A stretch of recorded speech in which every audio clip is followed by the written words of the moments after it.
सबसे पहले बात करेंगे उन प्रवासी मजदूरों की। प्रवासी मजदूरों को लेकर लॉकडाउन के बाद मजदूर परेशान होते हुए पैदल ही अपने घरों पर निकलते दिख रहे हैं। देर सवेर जन सैलाब पर सरकार की नज़र पड़ती है तो कहीं रेल तो कहीं बस से उन्हें घर भेजने की व्यवस्था की गई है।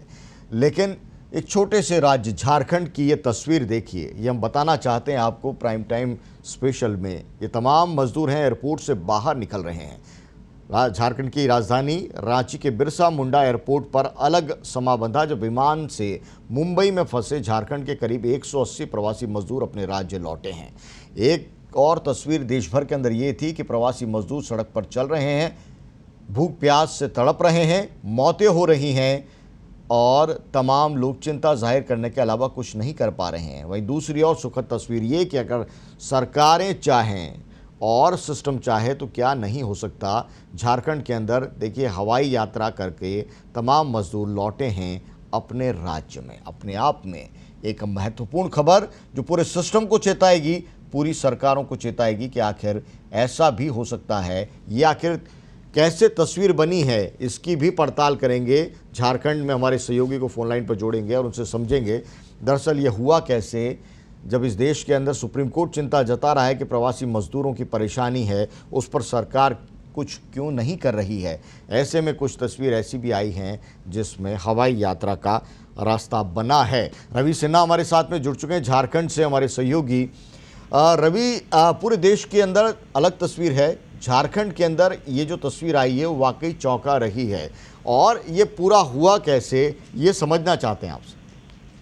जी विशाल, ये तो जब मुख्यमंत्री पिछले दिनों मुख्यमंत्री ने यह घोषणा की थी कि झारखंड के प्रवासी श्रमिकों को हवाई जहाज से वापस लाया जाएगा तो विपक्षी दलों ने इसे मजाक समझा और इसकी खिल्ली भी उड़ाई गई। लेकिन आज जब 180 प्रवासी श्रमिक मुंबई से रांची एयरपोर्ट पहुंचे तो सभी श्रमिकों के चेहरे पर खुशी थी और सभी ने राज्य सरकार के प्रति आभार व्यक्त किया। राज्य सरकार ने न सिर्फ सभी प्रवासी श्रमिकों को हवाई जहाज से वापस लाया बल्कि जिन जिन जिलों से के रहने वाले थे उन्हें यात्री बसों पर बैठाकर संबंधित जिलों के लिए रवाना भी किया गया। जी, लेकिन क्या ये कहीं एक प्रतीकात्मक कदम होकर तो नहीं रह जाएगा, क्योंकि हवाई जहाज के अंदर 180 लोग आए हैं और इधर जो तादाद है वो हजारों की है, लाखों की है।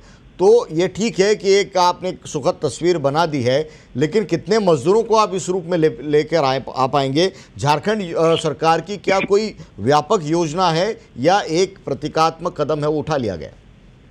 जी नहीं, ये एक मैं बताना चाहूंगा कि यह सिर्फ एक आज मुंबई से ही प्रवासी श्रमिकों को एक ला के सांकेतिक से तो राज्य सरकार की ओर से कदम उठाया गया है, बल्कि राज्य सरकार की ओर से दादर नगर हवेली और पूर्वोत्तर राज्यों के में जो श्रमिक फंसे हुए हैं या फिर अंडमान निकोबार में झारखंड मूल के रहने वाले हैं उन्हें भी राज्य सरकार ने वापस लाने का निर्णय लिया है और इस संबंध में संबंधित राज्यों के अधिकारियों से लगातार राज्य सरकार संपर्क में है और लगातार ये कोशिश की जा रही है कि उन्हें जल्द से जल्द वापस लाया जा सके।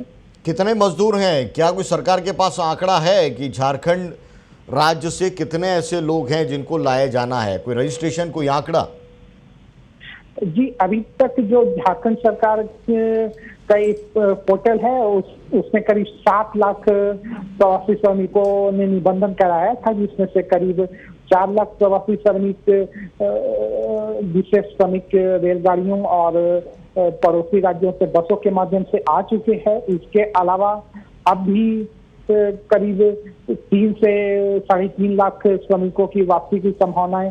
प्रतिदिन झारखंड के विभिन्न स्टेशनों पर 1 दर्जन से अधिक रेलगाड़ियां विशेष ट्रेन स्पेशल ट्रेन पहुंच रही है। इसके अलावा ये ऐसा राज्य सरकार की ओर से संकेत मिला है कि करीब 1 दर्जन से अधिक संख्या में अभी विमान से भी विभिन्न शहरों से झारखंड में लोगों को लाया जाएगा। 1 दर्जन से ज़्यादा फ्लाइट्स हैं और आने वाली हैं। बहुत बहुत शुक्रिया रवि सिन्हा। वाकई ये खबर भले इस दौर के अंदर इसको आप प्रतीकात्मक कदम भी कह लीजिए, क्योंकि 3 लाख से ज़्यादा लोगों को लाना है और ऐसे में एक फ़्लाइट के अंदर 180 लोगों को अगर ले आया जाता है, मज़दूरों को, तो इससे हम बहुत ज़्यादा उत्साहित तो नहीं हो सकते क्योंकि तादाद बड़ी है। लेकिन मुद्दा ये है कि शुरुआत तो हुई किसी राज्य के अंदर प्रवासियों के लिए, उन मज़दूरों के लिए जो हवाई चप्पल पहनते हैं, उनके लिए हवाई यात्रा का रास्ता तो खुला।